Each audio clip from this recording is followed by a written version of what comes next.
Hello and welcome to Power People and Planet. I'm Kumi Naidoo, and this is a series of candid conversations with activists and community leaders from around the world tackling some of the most urgent issues that we face. Today I'm really excited. We have two amazing guests, two people who are icons in their regions but also globally. First is María Fernanda Espinosa. She's an Ecuadorian diplomat, politician, poet, and I've had the pleasure of listening to some of her poetry, linguist and academic with more than 30 years of experience in international organizations, the Ecuadorian government, and civil society. She served as the president of the 73rd session of the United Nations General Assembly in 2018-2019. You know, that meeting just going on right now, that same one, becoming the fourth woman, only the fourth woman in history to hold that position, and the first woman in Latin America and the Caribbean to hold that position. Previously, she was Ecuador's Minister of Foreign Affairs, Trade and Integration, Culture and National Heritage, and Minister of Defense, which she served from 2012 to 2014. She also served as ambassador and permanent representative of Ecuador to the United Nations in New York and Geneva. And as of January 2023, she will serve on the board of trustees of the International Crisis Group. Prior to a political and diplomatic career, she worked as an academic and advisor on biodiversity, climate, and indigenous peoples issues. I'm also joined by somebody I should confess, Maria and I first met when she was president of General Assembly. We didn't know each other, and she was introducing me as the president to address the UN General Assembly. The only time I did address the UN General Assembly on the occasion of the Mandela Peace Summit on Mandela's 100th birthday. And Meena is somebody who I've had the privilege of being in the front lines with, somebody who's inspired me. Both Maria and Meena have inspired me in my own life and work. And Meena, it's always been good to be with you on the front lines in various different forums, even though I hated some of them, like the climate negotiations. But Meena is the president of Sahabat Alam Malaysia, a well-known environmental NGO based in Penang, which works with many grassroots communities, including indigenous peoples, fisher folk, farmers, and rural communities. She has for many years and is currently the legal advisor to the Consumer Association of Penang, another well-known Malaysian NGO that has actually inspired similar organizations around the world that has been advancing the rights and well-being of consumers. She's also the head of programs of Third World Network, an international organization based in Penang, Malaysia, from 2007 till now. And just to say, Third World Network is a global network, and the Africa part of it sits out of Ghana. She's an expert on climate change, especially on global negotiations, including the United Nations Framework Convention on Climate Change, the Kyoto Protocol, the Paris Agreement, and the Green Climate Fund. She has been monitoring and reporting on the negotiations and providing analysis and support both to developing country governments as well as to civil society participants. And maybe Meena might tell us about some of the very tricky games one has to play in negotiations when you sometimes can get what is called a pink badge and you can go in as a government delegate to some of the discussions. So Meena and Maria, thank you so very much for making time to have this conversation. So let's go back to the 1980s, right? I'm sure you both remember this slogan which said, think globally, act locally. Now, what was behind that slogan when it was first articulated in the 80s was irrespective of whatever issue we were trying to address at the local or national level, we needed to better understand how global processes, global institutions, and global power had an impact on what we could or could not achieve at the local level. But one of the ironies of the moment of history we find ourselves is that precisely when many countries in the global south and former Soviet Union were getting democracy for the first time, real power was rapidly shifting from the national to the global levels around many issues. So I'm sure you're familiar and probably participated in DAWN, Development Alternatives for Women in a New Era. In the early 1990s, Devaki Jain from DAWN said, hang on a minute, if we think globally and we act solely locally, and if real power around many issues is shifting from the national to the global levels, then we'll be removing ourselves from where power really lies.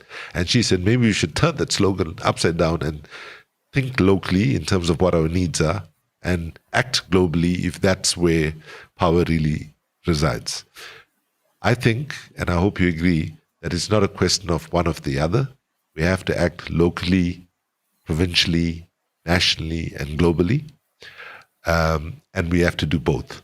So with those, I think what I would really like us to explore is, as civil society, activism, and even governments in the global south, have they got the proportionality right in terms of how much of efforts they put into the UN system and other international bodies, and whether we are as effective as we need to be. So let me just pose that as the first question. Do you think we are putting too much of effort and getting too little return from the global system? Or do you think we got the proportionality right, especially from when we look at it from a civil society perspective? Meena. Kumi, thank you for having me. It's a pleasure, and also to meet Maria again, and you, of course. You said that we are inspired you. I mean, South Africa inspired many of us with Madiba and the apartheid, the anti-apartheid movement, and your struggles, and certainly all that is also something that we carry very much in our hearts.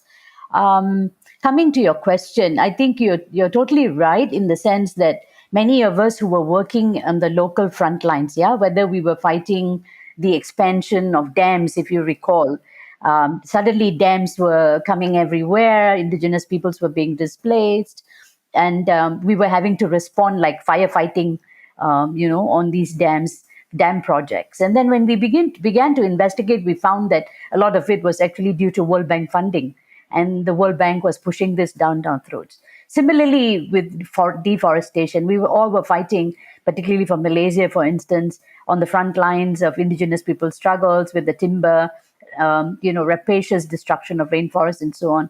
And then again, we found that a lot of it was actually to supply the timber and the logs for the international markets. And so again, with commodity prices and so on, the Western world was getting very cheap our logs, and the indigenous people had to pay a price. And then while at the same time, if you recall the Rio summit, for many of us, 1990s with the Earth Summit in Rio, where we began to look at development and the environment, and the blame was again on the poor, we saw that you can't blame the poor, because the lifestyles of the rich, they consume much more. Like, I recall 20% of the world consuming 80% of world's resources, while our populations are still, depleted of resources. How can you blame the poor for the crisis of the planet? So how many of us engaged in that international processes to actually flip the discourse, to say that this is not about a population issue, but it's about a consumption issue, it's about a production issue. So this whole thing about changing consumption patterns and production systems, and where we had George Bush Sr. come and say that the lifestyle of the US is not up for negotiation. Non-negotiable. Yeah. We remember that. He said so the very US much, lifestyle is not negotiable. Exactly. And so basically, I think that has not shifted. So for many of us who were in the front lines of all these struggles, we had no option but to begin to engage at the global level. For otherwise, we would have had policies pushed down our throats from which we cannot recover. And you can have the most progressive government in place, but the policy making would have been made through international institutions. And this is where many of us started to get involved with the World Trade Organization, because the World Trade Organization was beginning to actually shape a lot of the rules of trade, which would basically tie the hands of government. And when many of us started engaging at that international level, it really meant that you have to really look at documents and learn the text and understand the words and the meanings. And many of us were really horrified that many of our governments and don't even know what a particular word meant. First of all, many of them are not lawyers. Secondly, English is not their first language. Thirdly, they are not like the US or the European negotiators who have large think tanks and lawyers on their side. And fourthly, much of these rules are actually designed by the corporates, the large multinationals who sit on the governments, and there's a revolving door in these rich countries where one day you are working for Philip Morris and the next day you are working for you are the USTR, US Trade Representative. So whose agenda are you promoting? And we've discovered that whether it's the tobacco industry, the fossil fuel industry, or these industries, so it was the corporate representation. So I just wanted to say that all these spaces are hugely contested. And the issue is whether the proportionality, I think we can do much better. We need to do much better. And the final word for this, at this juncture, that I will say is that we cannot work in silos anymore, whether you're a trade justice movement or a climate justice movement or a gender justice movement or a tax justice movement. We need to connect them, both north and south. You need the world of the all of us to come together in a much more deeper way, understanding the structural systemic problems and confronting them, confronting the powers that be, particularly in the north, with the support of and the voice of the people in the front line. So I think I'm sure you have other questions to ask, but I can go on and on, but I don't intend to occupy all that space. No, that's a great introductory set of comments, and especially the last point that you made, which is, I think we're in this moment now where I've been saying we need to turbocharge intersectionality, that this working in silos just doesn't. This current moment, one of the things that we need for success is really taking intersectionality to a scale that we've never achieved before. And then, on the optimistic side, I say that even though right now, when people look at what's happening in the world and there's a sense of pessimism, that actually there's never been as big an appetite that I can remember for deep structural and systemic change. So there's something there that I think gives us a sense that this moment, bad as it is, might offer us the best chance for transformative change. What's your reflections, Maria? Well, first of all, I subscribed every word that Meena said. And I think that we should really have a serious conversation about weaving scales. And because we think that connecting the local and the global and the national, it happens automatically. It does. There is a flux, but it doesn't happen that way. So I think one of the big responsibilities of organized civil society is being deliberate in the way we connect the narratives, we connect the struggles, and we connect the strategy as well. It is not only, and I subscribe the idea of not working in silos, but not working in silos at the scale level. I think we need to connect, how organizations at the community level, are relating to their national politics and policy, and how that informs the international decision-making processes. And back, how the international or global decision-making processes really have a strong impact at the local and community level. And we learned that, during all these years of struggle in different positions. I'm also the typical example of what revolving doors can do, for good and for bad, but to jump back and forth from civil society to government, from government back to civil society, this has been, more than, I would say, 75% of my life, I have been on the other side, and then served as a public servant myself. And then you see, what are the big differences between being in government and having the power. Power and government, they don't go together usually, especially if you are a small country in the developing world, highly dependent, in the case of my own country, highly dependent on oil exports for income, and then you have to negotiate even inside your own government and what are the decisions that need to be taken. And when you have a big portion of your people living in poverty, when you don't have a proper health system, public health system, I meant a good quality public education system, where are the resources going to come from? What are the real alternatives? And these are the kind of conversations that need to happen at the multi-scale level. And the other issue is more a conceptual issue. When we say civil society, we tend to think that it's a very monolithic category.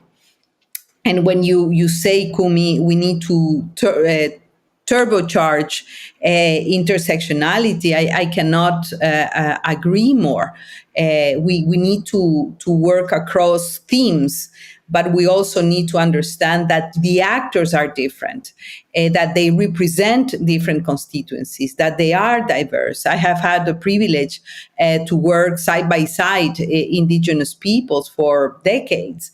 And I know that even within the indigenous leadership, there is big differences of position, of agendas, etc. So I think that we need to have a more granular understanding of the different forms and shapes and big diversity of civil society when we are thinking about strategy and about tactics and about the role of for example, the incredible work that the Third World Network does with Meena and the greatest of the great, Martin Core, which I had the privilege to work with both of you. And believe me, being a climate negotiator for more than a decade, and having the support of people like Meena and Martin means a lot for small countries like ours, because we don't have,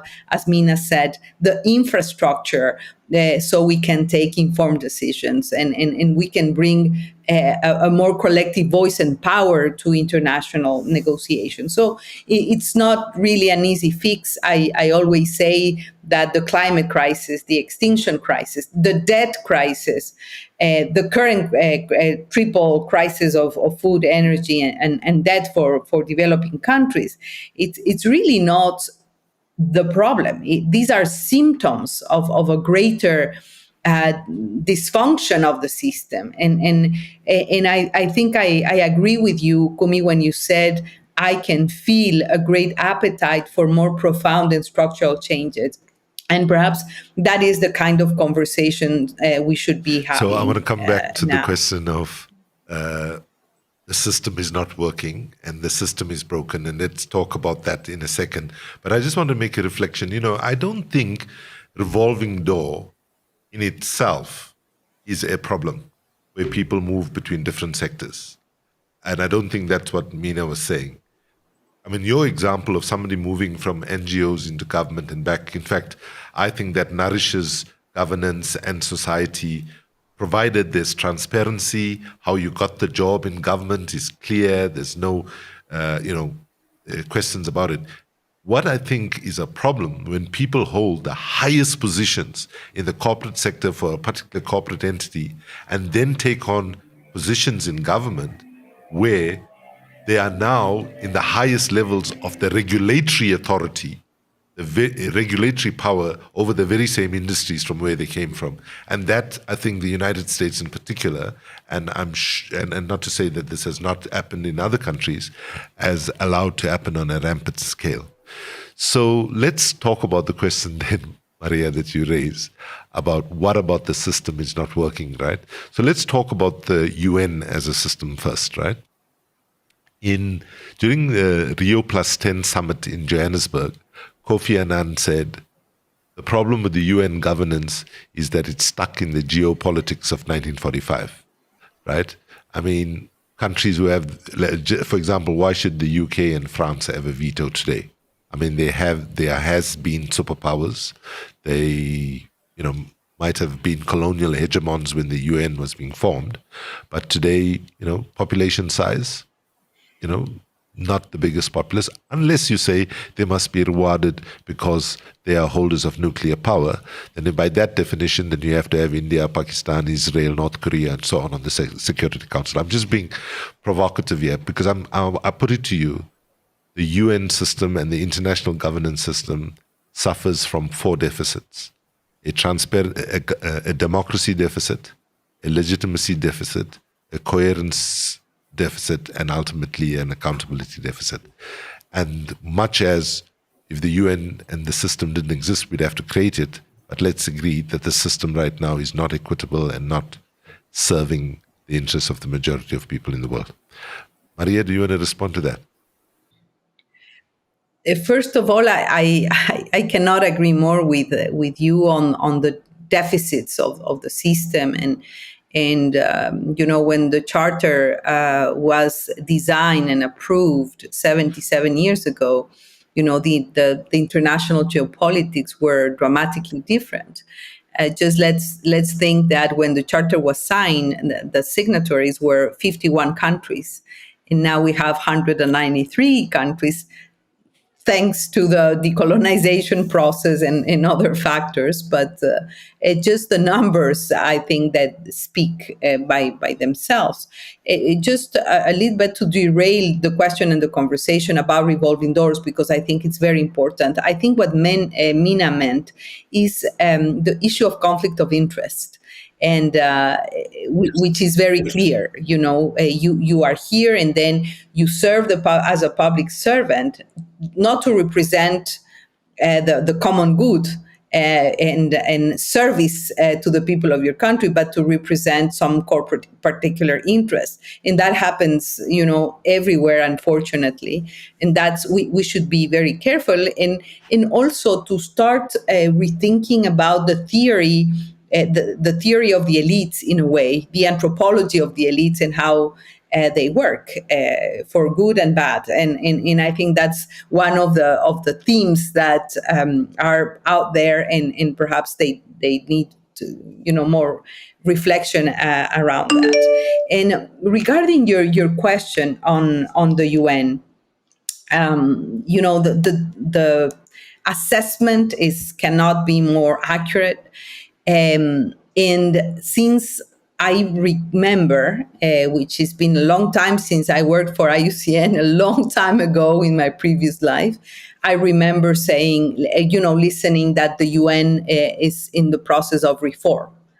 So we the organization is constantly, being reformed, and yet the issues of relevance, of efficiency, of really responding to the main challenges of humanity, it's really not working at the pace and that we would like to see. And the difference I see now, compared to when I was ambassador in New York, there was a decision on reforming the three pillars of the UN: the development pillar, the peace and security pillar, the management pillar, and there was a full package of reforms. The Security Council reform process has been ongoing for 25 years, almost 30 years, and it continues to happen. And I think that what has changed now is that not only, civil society, citizens around the world, but governments have understood that the system is imploding. It's really not delivering as it should. And I think that one of the litmus tests for the multilateral system was the COVID-19 pandemic. And now the war in Ukraine, and the inability of the system to respond. And when I speak about the system, I speak about the multiple UNs that we have, because some people they think that the UN executive arm, the programs and agencies are the UN. But then there is a political UN. There is a parliament in the UN, which is the General Assembly. There is the Security Council, the main organs. There are many UNs within the system, but for a profound structural transformation, you need to bring all the pieces together and see what are the systemic changes that are needed inside the organization. And what I see now is a very vibrant process of ideas, of proposals, of coalitions of organizations getting together. I have the privilege to co-chair a coalition called the Coalition for the UN We Need, with more than 400 organizations from around the world, including think tanks, universities, basically producing ideas on profound structural changes, including, for example, the establishment of a World Parliamentary Assembly, but elected representatives to the UN. That's one of the ideas. The other idea that is contained in my opinion, a very ambitious, comprehensive report from the Secretary General, the Our Common Agenda, speaks about repurposing the Trusteeship Council to have the council address issues on the rights of future generations and global public goods. These are the kinds of changes. And then we see, countries that have been in the past very reluctant to any transformation or reform of the Security Council. President Biden, a few days ago in New York, said it is time for a Security Council reform. And I think the wave about the idea of systemic institutional change is gaining traction. We are working as this collective of civil society organizations working towards the Summit of the Future in 2024, this idea of a new pact for the future. And what are the elements that this new pact for the future needs to contain? It's not an easy. There is no band-aid approach, easy fix on this, especially considering the very high polarization, the tensions among the big powers that we are experiencing just now currently. It's not an easy environment, but I think that there is wide political awareness and commitment and ideas to really push hard for a more structural and profound change. I mean, your comments also confirm the fact that there appears to be more appetite for much bolder change. But I think we should come back to that, because some will say, well, we've heard it a lot before. It's, to move from the ideas to implementation seems to be the problem, because the most powerful nations in the world who hold disproportionate power right now are reluctant to make the changes and so on. So, Meena, before I come to you, for your reflections on this question, I must note, otherwise I know you're going to shout at me if I don't, that, we shouldn't treat the whole global governance system as one thing. It's not homogenous.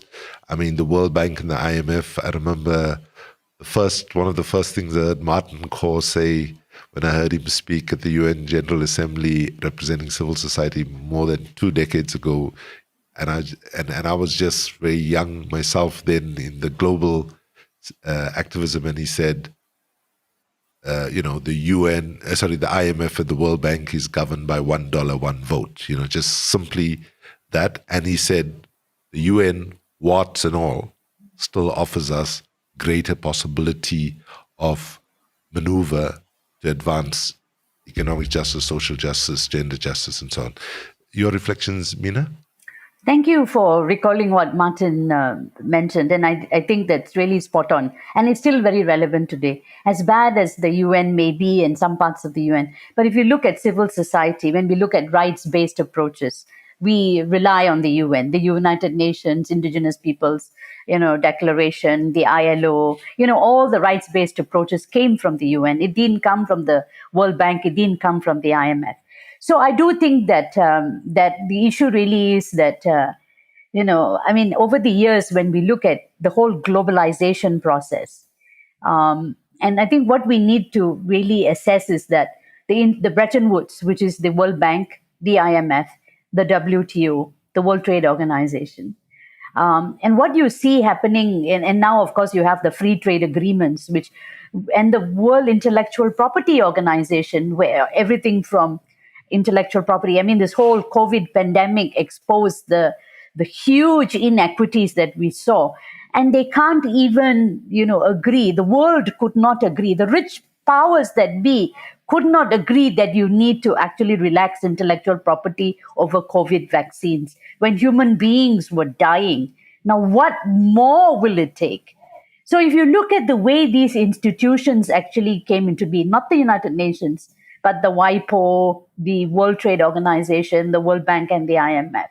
Now, many of our developing world, we had political independence, but the colonial powers that be and the imperial powers with their neoliberal agenda and with the entire, let's call the system for what it is, the mainstream capitalist system, the Washington consensus, which actually prevails through these institutions, through the $1 one vote, through the use of rich, powerful governments and the way in which they control this for the agenda of the transnationals. Many years ago, I recall under the United Nations Conference on Trade and Development, UNCTAD, we were talking about the new international economic order. Today, we want the new international economic order. You will never get it. Now, if you look at the United Nations Framework Convention on Climate Change, 1992, after Rio, where you have common but differentiated responsibility, historical responsibility, equity, how developed and developing countries are not on the same starting point. And then even in Paris, how we had to fight to defend the Framework Convention on Climate Change on issues like equity and climate justice and, and all this. It was a huge fight, and still we managed something. But if you want to negotiate these treaties today, you will never get it with equity, historical responsibility, the North-South inequities. The world is the neoliberal, the powers that be have become so right-wing. Like, Maria and I were discussing just before you joined, even to expect Sweden to go right-wing, I never thought I would see that. You had the Scandinavians, you had the Social Democrats of the North who were somehow, they were caring about the world, the Marshall Plan and the idea of social democracy and so on. So something like that existed. But for Sweden to go right-wing, for Italy to go right-wing, the UK, the way it is at the moment, it's just horrendous, this current world we are in. And then when the United States talks about reform, Maria, when Biden talks about Security Council reform, I get worried. It can be the Democrats or the conservatives, but if you look at the WTO, the current administration talks about reform in the WTO, and what they mean is the WTO must respond to the United States agenda. And they have literally paralyzed the World Trade Organization. Now, we used to hate the World Trade Organization, and because of all the wrong ways in which it was going and in the kind of agendas that it was pursuing with intellectual property rights and so on. And now you have something worse, which is the free trade agreements, which goes WTO plus, beyond the WTO. So I think the point I'm getting is that the powers that be, the rich world in particular, have used these institutions as their vehicle to entrench the neoliberal agenda and their hegemony. And I think many of our governments are not awakened, or they are paralyzed. Because if you, as Martin used to tell us, when you rely on commodities and commodity prices, and when the prices of commodities are dictated by New York and London and wherever, and Tokyo, and when the prices fall, your countries get into debt. When you get a debt crisis, you go to the IMF for rescue. And what does the IMF do? Structural adjustment, Remember, we all went through that. And what did the first thing that they do? They slashed government, public health, education, everything that was public was slashed. And then, and then the whole debt servicing, because you took their debt, you are in trouble because your economic decision making has been mortgaged to their agenda. And this is the same thing that they're doing through the World Trade, through the WIPO, the World Intellectual Property Organization. All our governments sign up.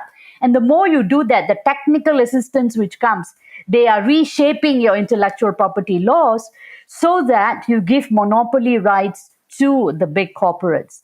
And so this continues until today. We are negotiating the Trans-Pacific Partnership. There's a new IPEF, Indo-Pacific Partnership. So the problem is, if you go into the details of all this, they become so sophisticated.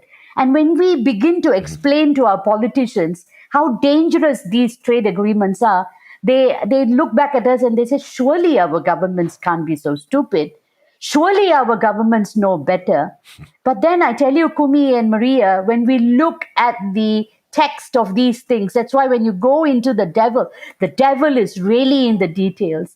Many of our politicians don't get it. What is the agenda behind this? So I think to cut the long story short, this is a sophisticated game that we are all engaged in terms of a war of power and governance, which actually is about governance in the interest of corporations, not about people. So the little that we have in the UN, whether it's the Framework Convention, the Biodiversity Convention, we hold them dear because these are the only legal instruments which now hold governments to account. And thanks to the credit of Maria and the government of Ecuador, then this in the Human Rights Council, the code, the kind of business rules that are being shaped. The idea of how you can rein in, because I said the new international economic order, that whole UNCTAD, which was trying to be progressive and looking at code of conduct for transnational corporations, that collapsed. And so through the business and human rights, looking at these, trying to revive that, at least that during Maria's time, it advanced. Because at the end of the day, how do you rein in corporate power? And I think that really is, and what are the instruments that they use? I think we need to understand that the agreements and the rules and the intellectual property and the institutions which they use to actually continue control of our countries. So you can have the most progressive government, but your rules, your hands are tied. Just the last point I want to say, Martin used to tell us the story and we couldn't believe it. One government in Africa, for instance, was negotiating something with the United States or some trade agreement, some free trade agreement. And then they said, but sir, we can't do this because our constitution doesn't allow this. So the negotiator from the rich world came and said, we have amended the constitution for you. Here it is. Now you go and implement the constitutional changes. So the dictates which come from the north in terms of changing our constitutions, changing our governments. I mean, I can go on with stories where they even want to change negotiators.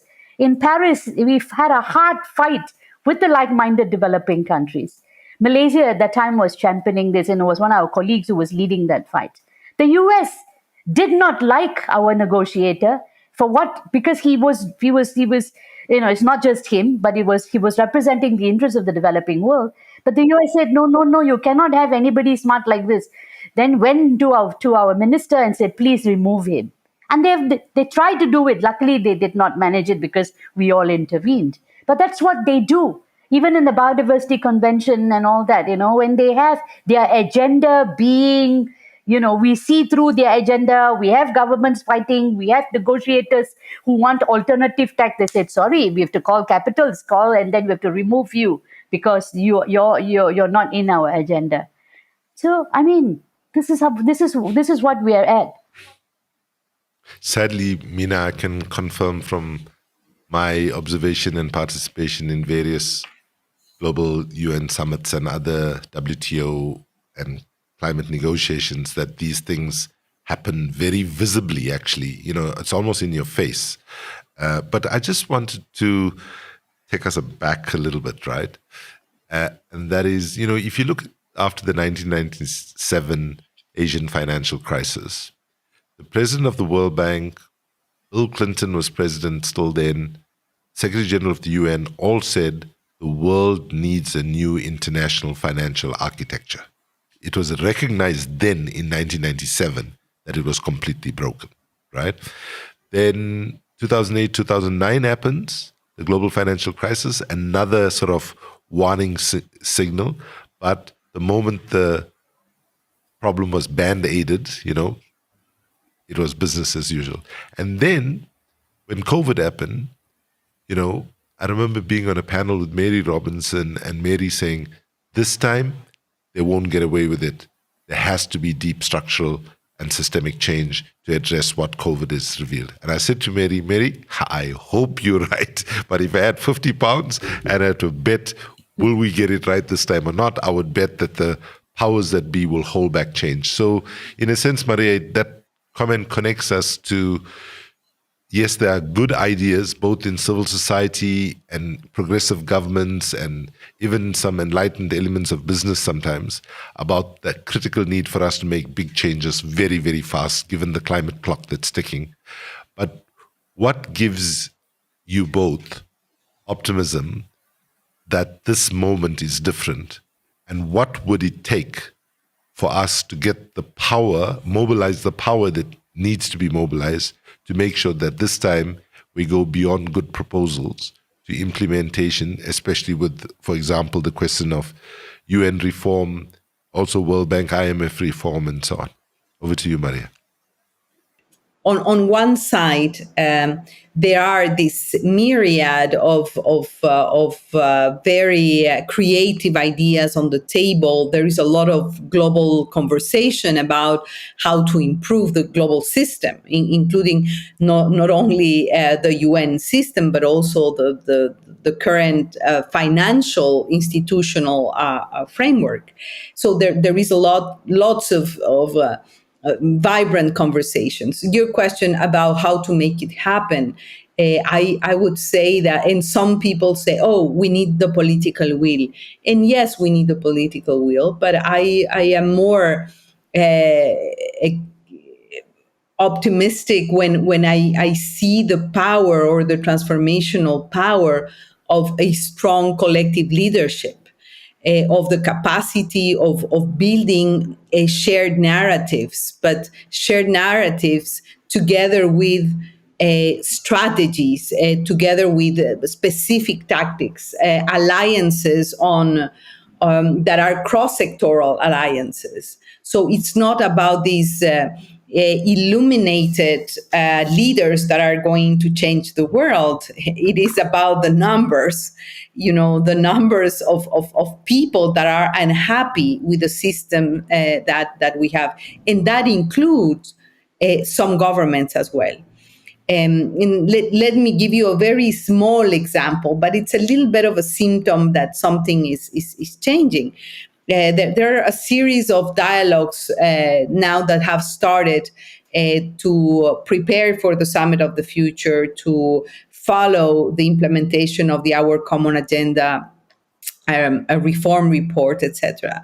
And there was a conversation, a dialogue on participation and representation of civil society at the UN. And there is a campaign called Unmute Civil Society that perhaps you're aware of.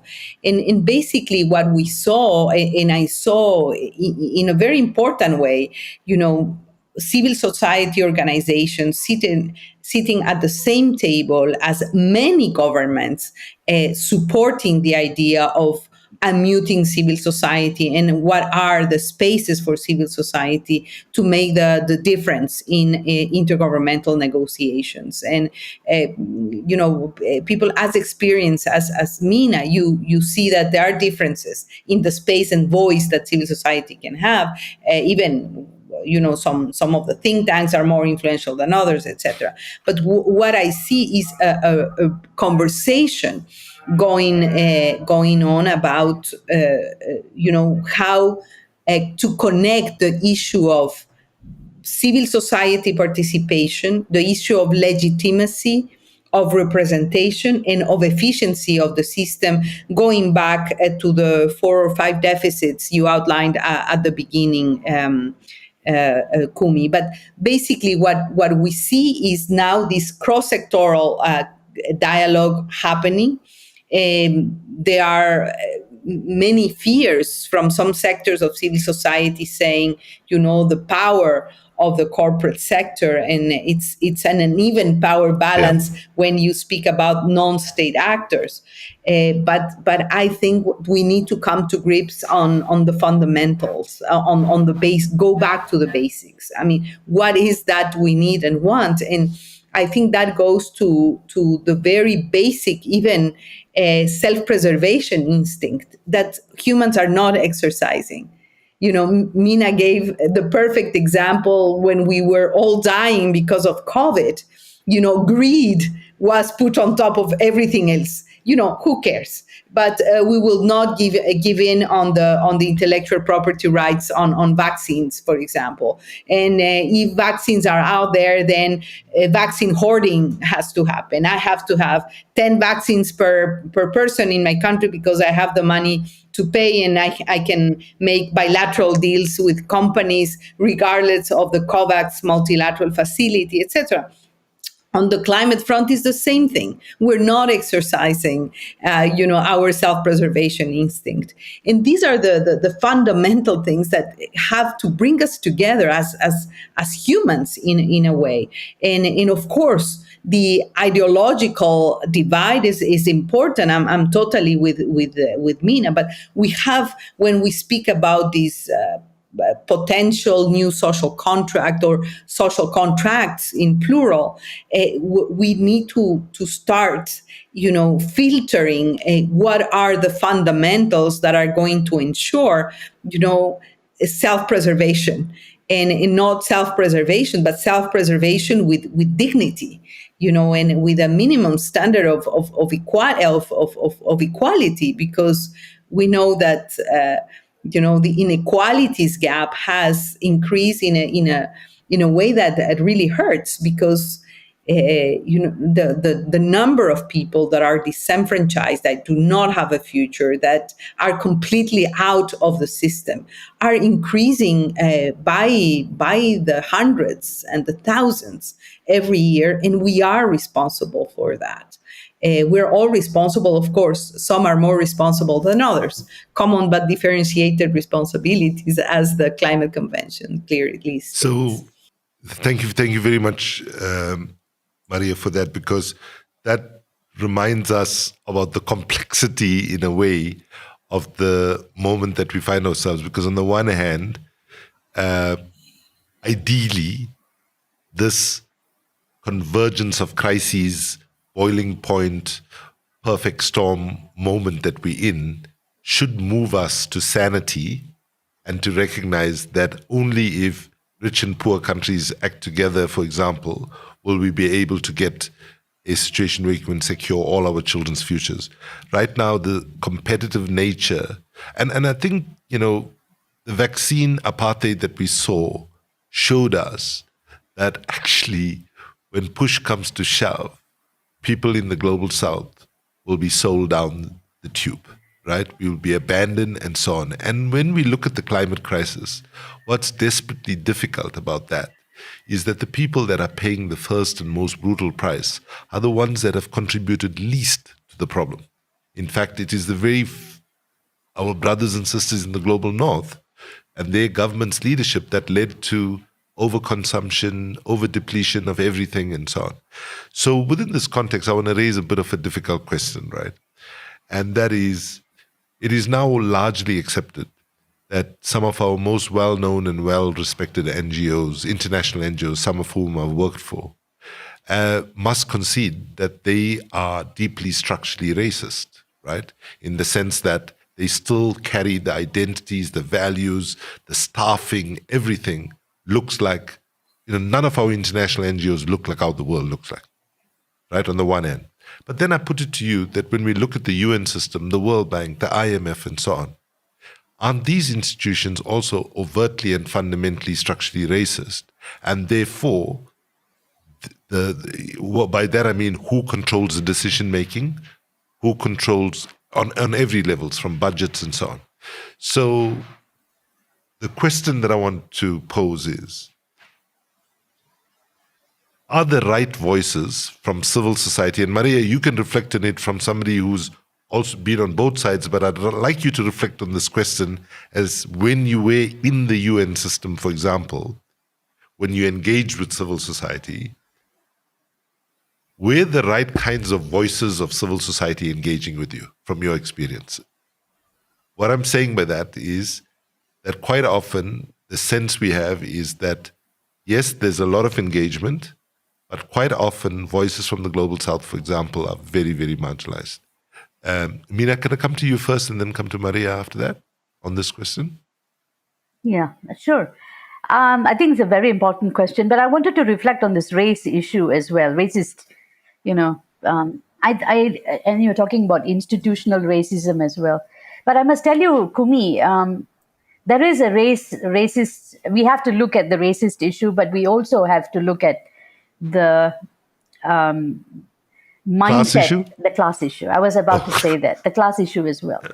And if you look at, I just give you one example, the World Trade Organization, because we are very familiar with that from the Third World Network side.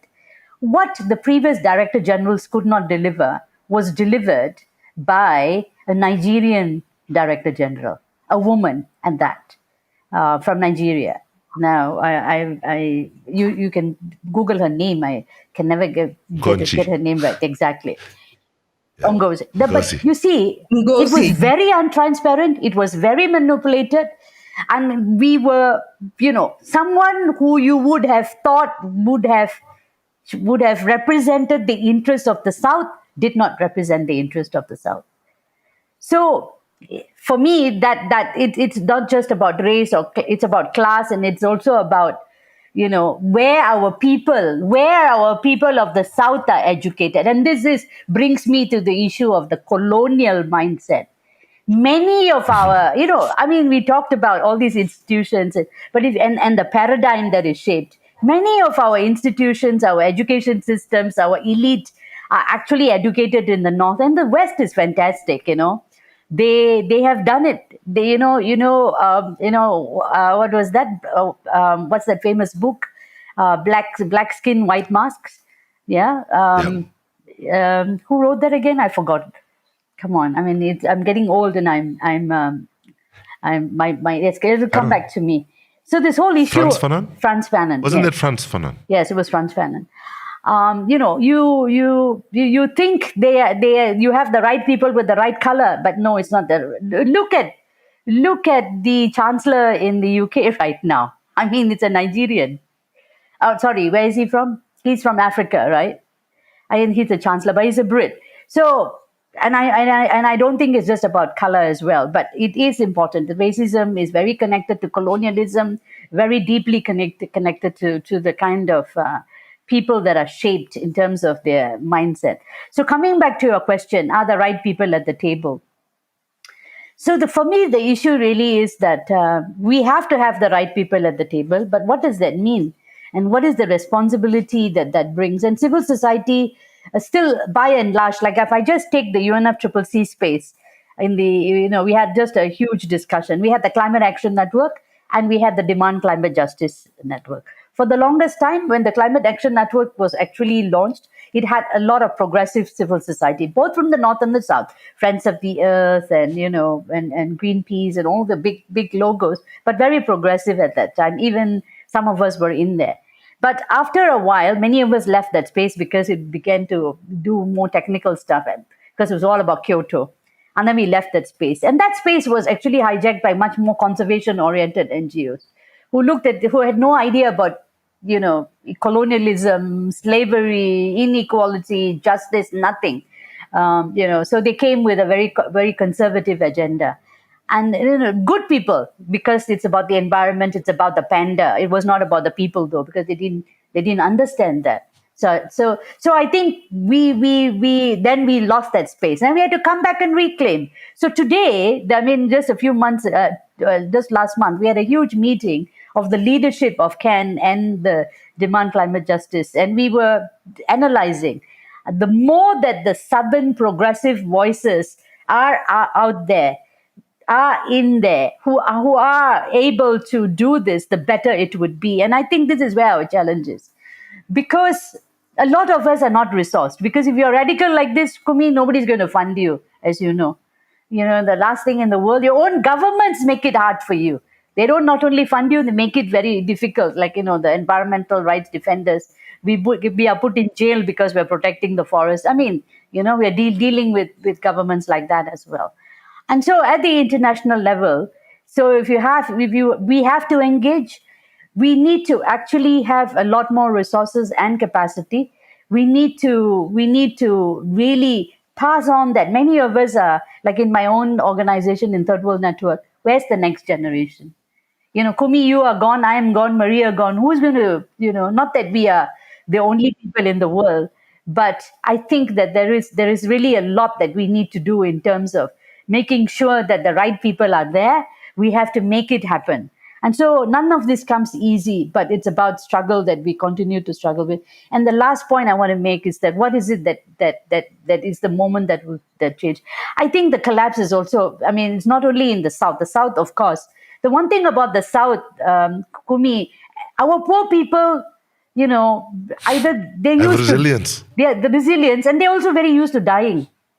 You know, I mean, for them, even Sadly. if there is no fan or air conditioner, you and I are different. I go to an indigenous house in Sarawak, in East Malaysia. I don't have a sit-in toilet. I struggle, but you know, they are fine. I mean, they can live with very little. But I think the problem for us is that the poor are much more resilient. But that doesn't mean you continue to allow them to be, you know, in that way and to despair. But the point I'm raising is that it's collapsing even in the north. And so, unfortunately, there's so much of vacuum that even the north, even in Europe and so on, I mean, the same system, elite, I hate to use this word, but I will use it nevertheless, screws everybody, screws the poor, whether it's in the north or whether it's in the south. The inequality that Maria talked about. So how do we connect them to know that, you know, your future and my future are connected? And you know, this is not because the Chinese, you know, it's not the Chinese who have taken away your jobs. It's the corporations who have taken away your jobs. So this whole, you know, this conversation that Maria and I were having also, why is it that the poor vote the right? Very deep question. Why is it that the poor vote the right? Populists, all the wrong leaders, even in the South. I miss the leadership of the South. We can blame the North as much as we want, but where are the enlightened leaders of the South? And we are hoping that Latin America will produce a lot more of that leadership, because there's some shining hope that is coming from that part of the world. So we need that leadership. We need the leadership of governments. We need the leadership of the like-minded civil society. We need the leadership of course, the movements. We need the connectedness of the North and the South as well, because we are all in this together. And I think that we cannot vacate and let the right occupy that popular discourse. We need to reclaim that discourse. We need to reclaim that space. It's a long, hard work. And then we'll have to ensure that we are there in the right spaces. Thank you so much, Meena. We believe it or not, we're almost running out of time. So before I go to Maria to reflect on it, I want to stay with you though and just ask you the one homework question I gave you, which was, so clearly we are in a situation where we need massive changes.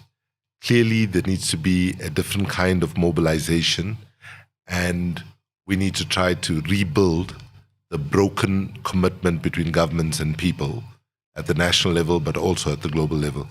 But if you were to be given the power to draft one clause in every country's constitution that you think is the most important thing for you that should be in any social contract, what would that be? Well, I heard that you said participation and was it access and freedom of participation, was it? Participation. Yeah, for me, that's not Yeah. enough. That's just the most basic. It's not enough. It's transparency, it's accountability, and it's decision making which puts, I hate to sound very what you call cliche, but the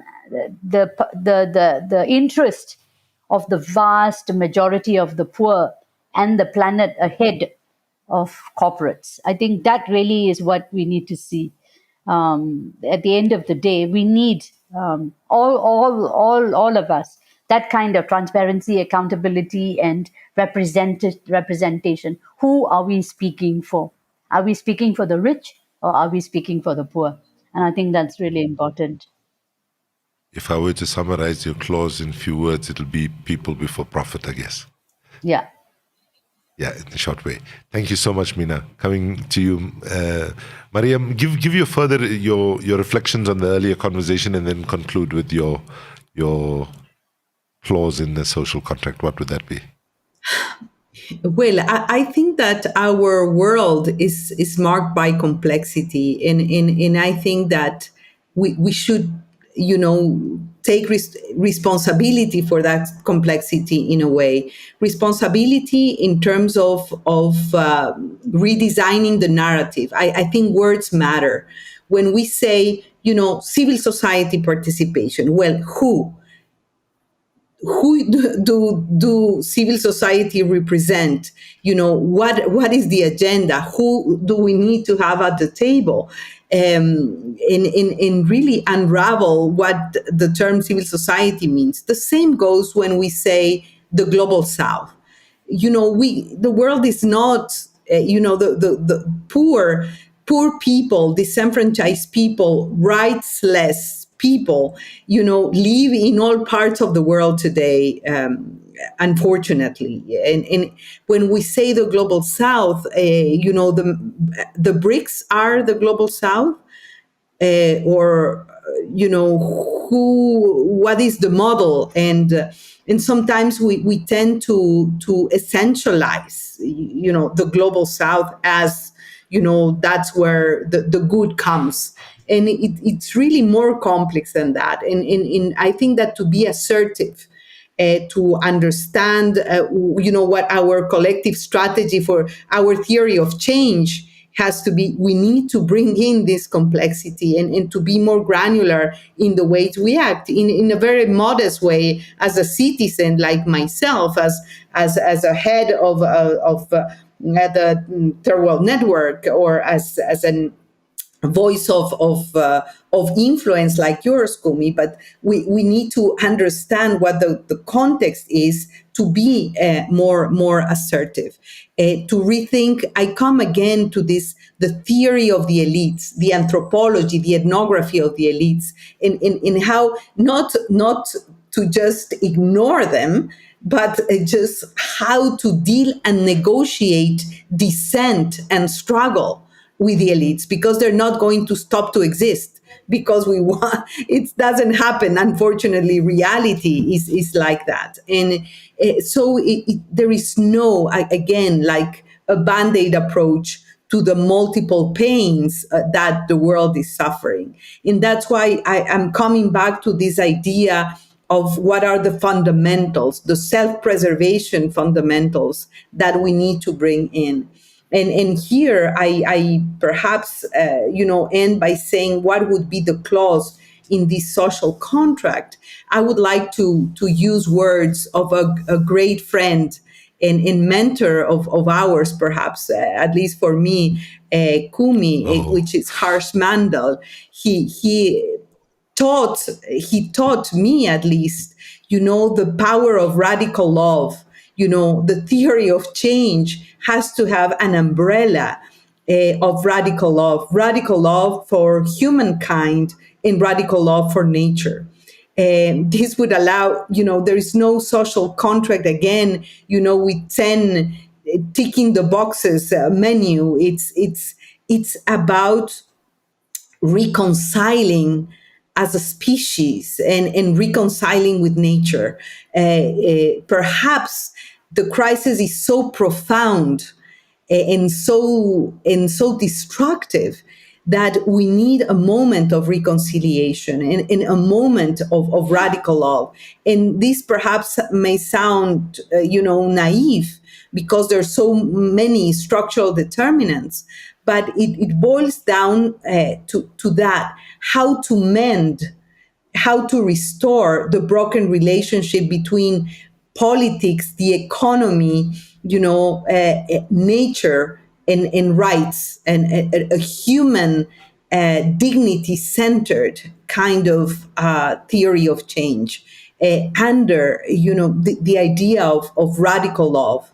So I don't know how you write Yes. that, in a new pact for the future, in a new social contract. But I think, and I don't want to seem esoteric or anything, but these are the kinds of conversations that we I think we need to Maria, have. that was perfect ending to our conversation. Let me just say that not only do we need to, I think, embrace things that might not be seen as conventional, like the notion of radical love, but we also have to be willing to dream and dare to be fundamentally different, because we have to refuse to accept that the world that we live in is the best that humanity can design for itself. And more so, we need to understand that the window of opportunity to avert